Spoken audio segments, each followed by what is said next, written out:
महिला जब लोगों को लेकर आई और पूरे तालाब में बिजली छोड़कर सारे किंग क्रैब मार दिए, तब जाकर एहसान न मानने वाले गांव वालों को समझ आया। लेकिन अब बहुत देर हो चुकी थी। उसने अपनी जेब से पैसे लगाकर नावों का इंतजाम किया था ताकि गांव वाले अपने किंग क्रैब बेच सकें, लेकिन गांव वालों ने उसी पर इल्जाम लगा दिया कि वह कमीशन खा रही है। फिर उन्होंने वहीं पर भाव बढ़ाकर कहा कि अब 1 पाउंड के 610 चाहिए। ये सुनकर उसने वहीं कॉन्ट्रैक्ट फाड़ दिया। अब मैं तुम लोगों से कोई क्रैब नहीं खरीदूंगी। अंकल दा, चलो अब हमारा दूसरा प्लान शुरू करते हैं। ओल्ड चेन गुस्से में बोला, तुम्हें इसका पछतावा होगा। चेन यान बोली, क्या कहा आपने? आपको लगा मैं तुम लोगों से पैसे कमा रही थी? आपको लगा ये क्रैब 2800 में बिकेंगे? तो फिर खुद जाकर बेच लो। मैं अब जा रही हूँ। सब लोग घबरा गए। इस साल किंग क्रैब पकड़ने का समय सिर्फ 1.5 महीने का है। अगर ये मौका निकल गया तो क्रैब की क्वालिटी खराब हो जाएगी और फिर कोई नहीं खरीदेगा। अगर इतना भरोसा है तो जाओ कोई ऐसा खरीदार ढूंढो जो 610 प्रति पाउंड दे। इतना कहकर चेनियन अपनी नाव लेकर चली गई। अब गांव वाले परेशान हो गए। हमारे पास तो हजारों पाउंड किंग क्रैब पड़े हैं, इन्हें जिंदा रखने में ही हर दिन बहुत पैसे लग रहे हैं। अब क्या करेंगे? अंकल शी हाई बोला, घबराओ मत। अगर चेन यान बेच सकती है तो हम भी बेच सकते हैं। वह बस हमें डराने की कोशिश कर रही है। अब क्या करेंगे? हम एक बड़ी नाव किराए पर लेंगे और खुद शहर जाकर बेचेंगे।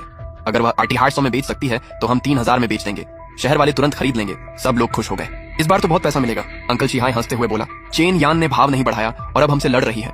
जब उसके पास हमारा माल नहीं होगा तब उसे समझ आएगा, फिर वह खुद हमारे पास आएगी। उधर चेन यान दूसरे गांव टिंग ताओ गांव पहुंची। यह गांव बहुत गरीब था। कुछ दिन पहले आए बड़े तूफान में वहां की लगभग सारी नावें टूट गई थीं।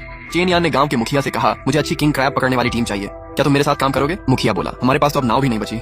चेन यान मुस्कुराकर बोली, नाव मैं खरीदूंगी।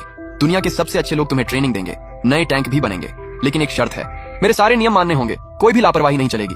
मुखिया ने पूछा, क्या आप सच में ये सब करेंगी? चेन यान बोली, हाँ, और मैं 350 प्रति पाउंड दूंगी। ये पहले से 50 ज्यादा है। ये सुनकर पूरे गांव की आंखों में खुशी आ गई। मुखिया बोला, आपने हमारे गांव को नई जिंदगी दे दी। चेन यान बोली, अभी धन्यवाद मत दो, पहले मेरी बातें सुनो। पहला नियम, नाव पर ही हर किंग क्रैब की जांच होगी। जिसका पैर टूटा होगा या जो कमजोर होगा उसे तुरंत समुद्र में छोड़ देना। दूसरा, हर नाव में मेरे दिए हुए मशीन लगेंगे ताकि हर क्रैब की हालत पर नजर रहे। तीसरा, मैं जो खाना दूंगी वही उन्हें खिलाना होगा। अगर किसी ने दूसरा खाना दिया तो उसकी पूरी टीम हमेशा के लिए बाहर कर दी जाएगी। मैं एक बड़ा ब्रांड बना रही हूँ, छोटी सी गलती भी बर्दाश्त नहीं होगी। मुखिया ने तुरंत कहा, हम आपके सारे नियम मानेंगे। फिर उसने गांव वालों से कहा, अगर किसी ने चेन यान के नियम तोड़े तो सबसे पहले मैं ही उसे समुद्र में फेंक दूंगा। सभी गांव वाले एक साथ बोले, हम सब नियम मानेंगे। चेन यान बोली, ठीक है, अभी काम शुरू करते हैं। उसने अपनी टीम को बुलाया। नई नावें, मशीनें और सामान तुरंत टिंगताओ गांव लेकर आओ। उधर पुराने गांव में अंकल शिहाई अभी भी खुश था। 3 दिन में चेन यान खुद रोती हुई वापस आएगी। तभी एक आदमी दौड़ता हुआ आया। बुरी खबर, चेन यान अपनी 3 बड़ी नावें टिंगताओ गांव ले गई है। उसके साथ बहुत सारे मजदूर भी हैं। वहाँ बड़ा स्टोरेज बना रही है। अंकल शिहाई हंस पड़ा। उसे खरीदना ही नहीं है, वो बस दिखावा कर रही है। फिर उसने कहा, मैंने शहर के सबसे बड़े सी फूड मार्केट के मालिक से बात कर ली है। अगर हम जिंदा किंग क्रैब पहुंचा दें तो वह अच्छे दाम देगा। सब लोग तुरंत काम पर लग गए। उन्होंने सबसे बड़ी नाव किराए पर ली और सारे किंग क्रैब उसमें भरने लगे। एक आदमी ने पूछा, क्या इन्हें ऐसे ही ऊपर ऊपर रखना ठीक रहेगा? चेन यान तो खास टैंक इस्तेमाल करती थी। अंकल शिहाई बोला, तुम कुछ नहीं जानते, पहले भी हम ऐसे ही मछलियां भेजते थे। ऑक्सीजन चला दो, कुछ नहीं होगा। सबने जल्दी जल्दी नाव भर दी। अंकल शिहाई हंसते हुए बोला,